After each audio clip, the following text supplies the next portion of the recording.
Halo teman-teman, ketemu lagi dengan saya Nita Adila Pratiwi, peserta Latsar CPNS Kemendikbud Gelombang 5, Angkatan 3, Kelompok 4 Universitas Sulawesi Barat. Kali ini kita akan membahas materi tentang analisis isu kontemporer. Isu kontemporer, di mana suatu pokok persoalan yang terjadi pada masa sekarang atau menjadi trending topik pada saat ini, jadi solusi penyelesaiannya harus sesuai dengan masa sekarang, yaitu masa modern. Jenis isu kontemporer terbagi atas COVID-19, korupsi, narkoba, radikalisme, cybercrime, stunting, dan money laundering. Isu kontemporer yang pertama kita bahas yaitu COVID-19, di mana COVID-19 adalah virus jenis baru yang menyerang saluran pernafasan. Upaya pencegahannya pertama menggunakan masker, rajin mencuci tangan, menjaga jarak, menghindari kerumunan, dan membatasi mobilitas. Sebagai seorang ASN, upaya pencegahan yang kita lakukan memang harus mengikuti protokol kesehatan, melakukan vaksinasi, dan bersedia melakukan tes berupa PCR atau antigen jika memang harus diperlukan.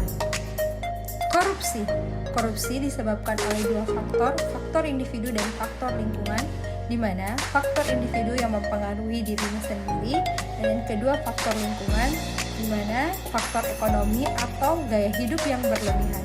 Upaya pencegahan anti korupsi dengan bersikap jujur, menghindari perilaku yang merugikan orang lain, menghindar konflik kepentingan, dan melaporkan jika ada tindak pidana korupsi.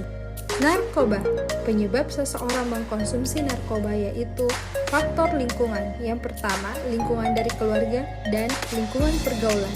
Sehingga strategi penanganan atau pencegahan yang harus dilakukan yaitu hati-hati dalam bergaul, ikut serta dalam antisipasi bahaya narkoba, dan segera melaporkan jika menemukan korban narkoba.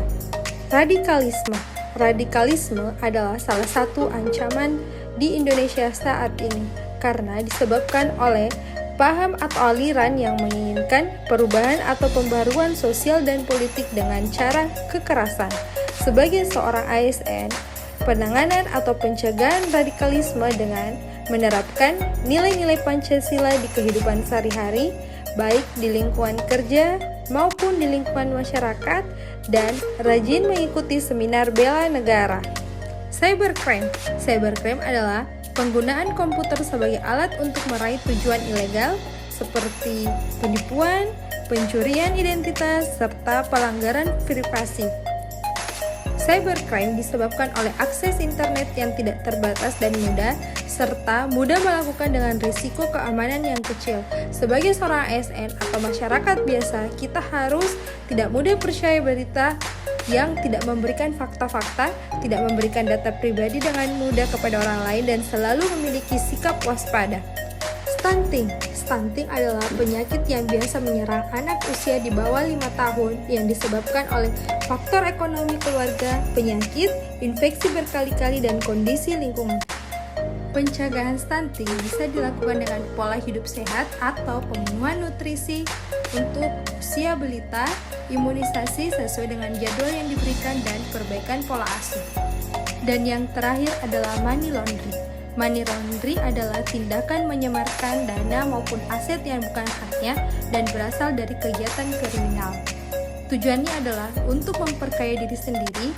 Biasanya, oknum money laundering mengalihkan dana tersebut melalui kegiatan bisnis dan menyerahkannya ke lembaga keuangan yang lain. Bab money laundering ini yaitu lemahnya regulasi keuangan dan keseriusan perbankan atau pemerintah negara tertentu untuk memberantas praktik pencucian uang. Strategi yang harus dilakukan sebagai seorang ASN dalam menghadapi money laundering ini tentu saja menerapkan nilai-nilai berakhlak untuk tidak ikut-ikutan melakukan money laundering ini. Juga yang harus dilakukan yaitu perlunya mensyukuri apa yang dimiliki dan tidak ikut masuk dalam kelompok-kelompok yang menghalalkan kegiatan ini. Sebagai ASN, juga bertekad mendukung pencegahan money laundering ini dengan cara melakukan sosialisasi kepada masyarakat dan melarang keras praktik ini.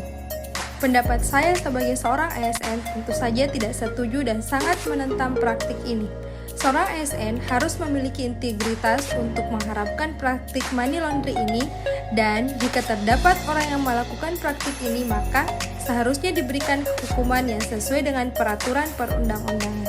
Sekian video tentang analisis isu kontemporer dari saya. Assalamualaikum warahmatullahi wabarakatuh. Terima kasih.